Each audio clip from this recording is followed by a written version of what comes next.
So my question gets to the trial. And again, we've talked about what's going to happen with the verdicts and what effect the verdicts would have on Trump's candidacy, but we really haven't talked about the trial itself. Because I have to say, the justice system, frankly, is working. You know, Trump's got to be there like any other person when you're on trial. You got to show up in court. You've got to go through all the process. He's being judged by a jury of his peers. But I think the trial is really damaging one of his key marketing elements or his key selling points, and that is this bravado. And I think he's starting to look like a small, deflated, bitter old man. And I think that's really damaging. And I've talked to some people who are Trump supporters, and they're concerned if this goes on, that it's really going to hurt his chances more than the outcome of the trial. What say you? Well, you know, what's interesting is that I think so there was a joke at the White House Correspondents' Dinner about the fact that there are no cameras allowed in the classroom. And Colin Jost said this was like a heyday for the cartoonists or the sketchers. And he said that they did everything they could. I think he said to make Trump look as terrible as possible, that it was like the Grinch had sex with a yak. I don't know if he needs much help. He's doing it pretty well on his own. No, but I'm saying that all to say is that I think maybe the fact that there are no cameras is probably good for him, because otherwise, you know, that it would be on the endless loop of him in front of that judge.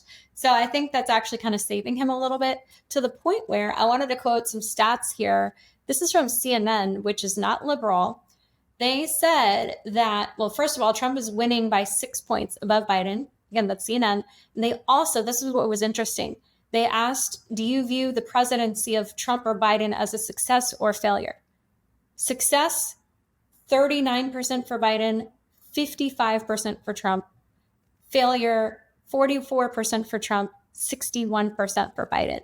So for all the stuff around the trial, I think that people at the end of the day are going to focus more on the policy and their wallets, the immigration, the economy, the overall sense of where the country's going. I think that's what they're going to focus on. I don't think this trial is going to be very impactful. I mean, I could be wrong, but that's where things stand today. Well, I have to say, I do share in a frustration that there does seem to be a very rose-colored sunglass view of the Trump administration. It's almost like Donald Trump stopped being president in January of 2020, not in January of 21.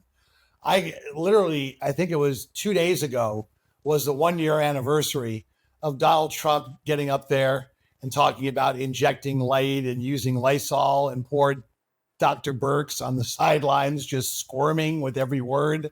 So if you think we're better off than we were 4 years ago in a lot of ways, I think you're wrong. Now, the main difference, obviously, people would argue, is inflation. But I do find it frustrating that people have this better than, frankly, factual recollection of what happened during the Trump administration. Again, his only legislative achievement was that budget busting tax cut that over 80% of it went to the top 1%.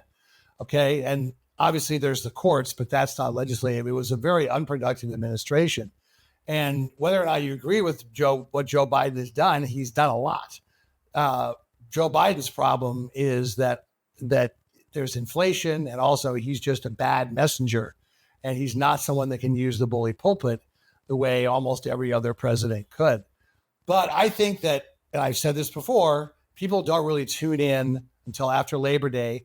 And I think that the more Trump gets out there, the more people are reminded of who he is, and the more he's stuck in the courtroom when Biden gets to be out on the campaign trail and be at the Correspondents' Dinner and, being interviewing on Howard Stern. By the way, my advice to Biden, I've been saying this during the whole show, the only way you're going to get people to think that you're not too old is to get out there and show them that you're not too old.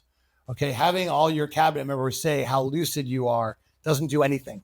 You've got to get out there, do more Howard Stern interviews, get out, do more mainstream interviews, let Trump be Trump, and hopefully it'll be a referendum on him and people will pay attention less to your age. And that's the only way that you can win. Your thoughts? Yeah, I mean, I think, in 2020, Joe Biden had the pandemic to shield him to some extent, because you had those crop circles where there was just a few little people in clumps, and he didn't have to have an invigorating or a exhaustive campaign trail because it wasn't allowed. And it's 4 years later. You're right. Like you said earlier, the COVID's over. So for whatever you think about Trump, he's still much more active and vocal and out there. He's got as they say in economics, the animal spirits that Biden seems to be lacking. So I agree with that advice for Biden, even though who I'm going to vote for. But I think that, again, what I said earlier, though, I think the big Achilles heel for Trump and the RNC, if they don't get their act together, they're going to lose at the ballot box, because it's not election day anymore. It's election month, or in some cases, a month and a half. And Trump has to wake up. Like, they have to get their logistics together. I mean, at one point, it was more about the mailers. I remember hearing about, like, in the 90s, Republicans were killing it, and they were so far ahead in direct mail advertising in the 90s. That's part of how they got that Reagan Revolution, or I'm sorry, the Republican Revolution with Newt Gingrich in 94, because they pioneered and in 2010, Project Red Map that Ed Gillespie spearheaded, where they won all those states and the seats in the legislators and all the governorships. Same thing. That was on the ground. Politics is like business, right?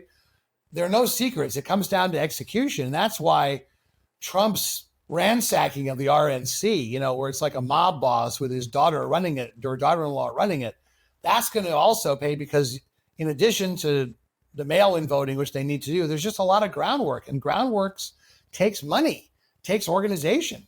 And they're really behind that right now. Wouldn't you agree? I agree. So that's the advantages that Biden has going into it. Is I think he's got a structural advantage, even if he's got an economic disadvantage, because the inflation is not going away and it's been ticking back up. And the average mortgage payment versus when he took office to today, I mean, it's significant. And that's why so many people, it's the American dream's out of reach for them. They're slipping out of reach, the home ownership dream. Well, it's true. Well, again, just let Trump be Trump and you can win. All right. On that note, we'll have to wrap it up. Thanks again to all of you for joining us on another episode of Practically Political. It's always so great to have you. I'm Dave Spencer. And I'm Carrie Sheffield. It's been a pleasure.